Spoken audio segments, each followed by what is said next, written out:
ज्यांनी हा कार्यक्रम घडवला त्यांचे थोडे दोन कौतुकाचे शब्दात आपण बोललं पाहिजे, म्हणून त्यांना आणखी त्याच्यातून स्फूर्ती मिळाली पाहिजे, आणखी चांगलं काम त्यांच्याकडून घडलं पाहिजे. खरं म्हणजे म्हणून दुर्गेची तुमची माफी मागून मी बोलायला या ठिकाणी उभा आहे. अत्यंत चांगला कार्यक्रम तुम्ही केला. राजेंद्र क्षीरसागर साहेब, भरतजी गीते साहेब, चांडक साहेब, सगळे नाईक साहेब, अत्यंत या ठिकाणचे व्यासपीठावर मी आता इकडे आल्यामुळं तिथं जे सगळे बसले ते महाराष्ट्रातले अत्यंत कर्तबगार व्यक्ती सगळे बसले आणि सगळ्यांना समाजाची जाण आहे. याच्यातला प्रत्येक जण, जसं कलेक्टर साहेब सांगितलं की मी जिल्हा परिषद प्राथमिक शाळेत शिकून इथपर्यंत आलो, मी बाजूला झालोय, पण मी पण त्याच्यातलाच आहे की पण हे सगळे शून्यातून मोठे आहेत. आणि जवळपास मला सगळ्यांचा इतिहास माहिती. कृष्णकुमारजी बुक त्याच्या क्लीन सायन्सने हा कार्यक्रम निरंजन संस्थेच्या माध्यमातून घेतला. त्या निरंजन संस्थेची मला फार कमी माहिती होती, परंतु आज जेवढी माहिती मिळाली त्यातून मी खरं भारावून गेलो. आणि खरं दुर्गेची म्हणून मी बोलायला आलो की तुमचं अभिनंदन करा, तेवढं थोडं आहे, त्यांना वारसा आहे. हे बस सगळेजण आपण आज उभे राहिलो. आपण प्रत्येक जण काही ऋणात आहेत. पहिलं ऋण आपल्या मातापित्यांचं, आणि म्हणून त्या ऋणातून मुक्त व्हायचं नसतं, पण त्या ऋणात उतराय व्हायचा प्रयत्न करायचा.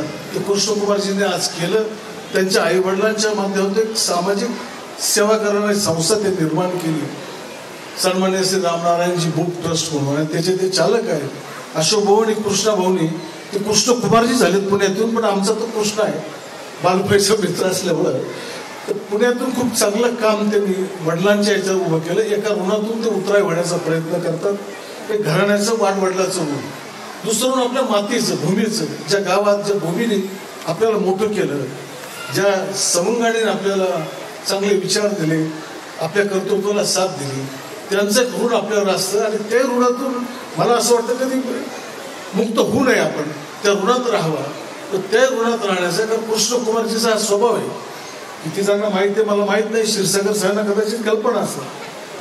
फार शून्यातून पुढे गेला. वडिलांचा वारसा खूप चांगला होता, घरची श्रीमंती होती, पण मधला एक काळ प्रत्येकाच्या जीवनात असा येतो का त्या खडतर आयुष्यात तुम्हाला संघर्ष करत पुढे जायचा असतो.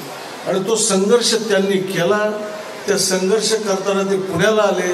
आणि मला वाटतं, मी सांगितलं काही कृष्णाची वावगं ठरणार नाही, पण पुण्याला गाडी घेऊन यायची त्या काळात परिस्थिती राहिली नाही, म्हणून ते बसने यायची. त्यांची कन्या बरोबर असायची. आणि ते आणि एक नवीन संघर्ष आपल्या बंधूच्या सहकार्याने, आशीर्वादाने, वाडवडिलांच्या, त्यांनी तो पुण्यातून उभा केला. कुरकुमला केमिकल युनिट स्वतःचं टाकलं. एका युनिटचे 2 झाले, 2चे 3 झाले, 3चे 4 झाले, आणि 4चं आता इतकं मोठं युनिट उभं केलं का ज्याचं आशिया खंडात नाव होईल असं युनिट त्यांनी उभं केलं. आपल्याला अभिमान आहे अशा मित्राचा. आणि मग त्याचं हे कार्य समाजावर आपण सांगितलं पाहिजे, ही माझ्या मनात नक्की भावना आहे. आणि त्याच्यातून तुम्हाला मला सुद्धा प्रेरणा मिळाली पाहिजे की आपण ज्या समाजाचं देणं लागतं त्यासाठी आपण काही करतो का नाही. आणि म्हणून ते कृष्णाने केलं सतत. तो मोठा झाला, पण माझ्या मित्रांनी मोठं व्हावं, समाजाने मोठं व्हावं, समाजाने काहीतरी करावं, ही भावना सातत्याने त्याला ठेवलं. त्याच्यातला मी सुद्धा एक सहकारी आहे की कुठेतरी रस्ता भरकटलेला असताना माझ्यासारख्या सुद्धा चांगल्या रस्त्यावर आणून एक मार्गस्थ करण्यात जे जे मित्र सगळे सहकारी उपयोगी असतात त्याच्यात कृष्णा एक आहे. आणि मला सुद्धा त्यांच्या या सगळ्या कार्याचा म्हणजे अभिमान आहे. आणि त्यांचं कुटुंब सगळं त्यांना साथ देत आहे. सगळे जावई अत्यंत उत्तम निघाले, सगळ्या कन्या या सगळ्या कार्यात त्यांच्या साथ देतात. आणि अशा नवनवीन संस्थांना घडवण्याचं, सहकार्य करण्याचं, उभं करण्याचं काम कृष्णा करतायत. ते निरंजन एक संस्था आहे.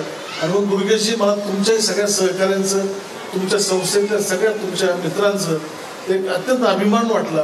ते सगळ्या मित्रांनी एकेकाळी कधीतरी एकत्र आले आणि एक संकल्प केला की काहीतरी चांगलं काम आपण घडवून निर्माण करू. आणि मग नवनिर्माण करण्याची जिद्द ठेवून त्यांनी ही निरंजन संस्था उभी केली. आज काश्मीरपासून कन्याकुमारी पण तिने काम केलंय आणि त्या संस्थेत अत्यंत चांगलं काम आहे. मी त्या संस्थेला सुद्धा सलाम करतो. मला तुमचा अभिमान वाटतो.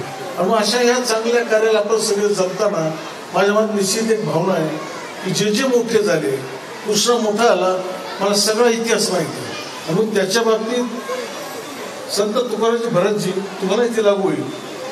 जोडून या धन उत्तम व्यवहारे म्हणे, नाही साहेब, जोडून या धन उत्तम व्यवहारे अवघाचे संसार सुखाचा करील, पण ठेविले आनंद ते तैसीच राहायचं राहिलं नाही.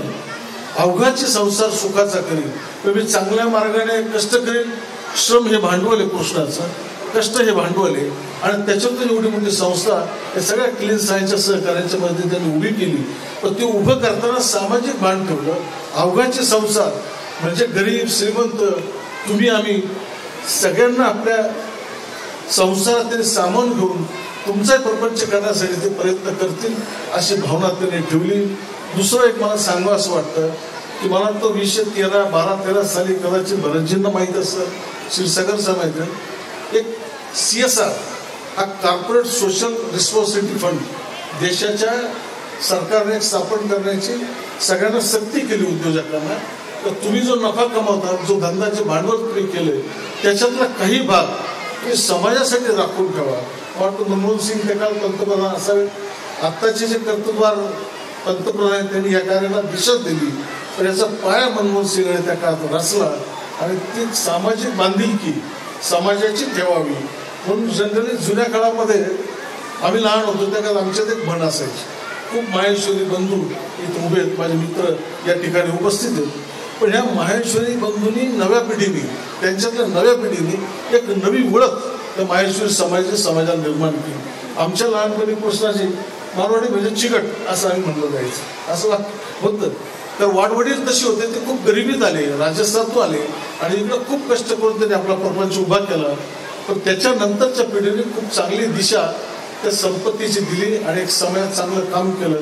म्हणजे या सगळ्यांचं माहेश्वरी समाजाच्या नवीन पिढीचं आणि या सर्वांचं खूप अभिमान या ठिकाणी वाटतं. असे मित्र आपल्याला सगळ्यांना मिळावेत कृष्णासारखे, अशी भावना या प्रसंगी व्यक्त करतो. आणि त्यांनी आणि निरंजन संस्थेने, अशोकजी बुबनी, त्या सगळ्या परिवारांनी हे जे सगळं सामाजिक काम चालवलं, त्याच्यात तुमचा आमचा कुठे आपला सहभाग, सहकार्याचा निश्चितपणे त्यांच्या बरोबर राहील अशा पद्धतीची ग्वाही देतो.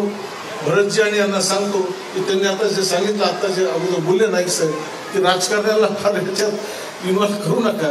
भरतजींना मला तेच सांगायचं की ह्या CSR मध्ये आता राजकारणी लोक हात घालायला लागले, प्रत्येकाला विनंती करायला तो फंड आमच्याकडे द्या.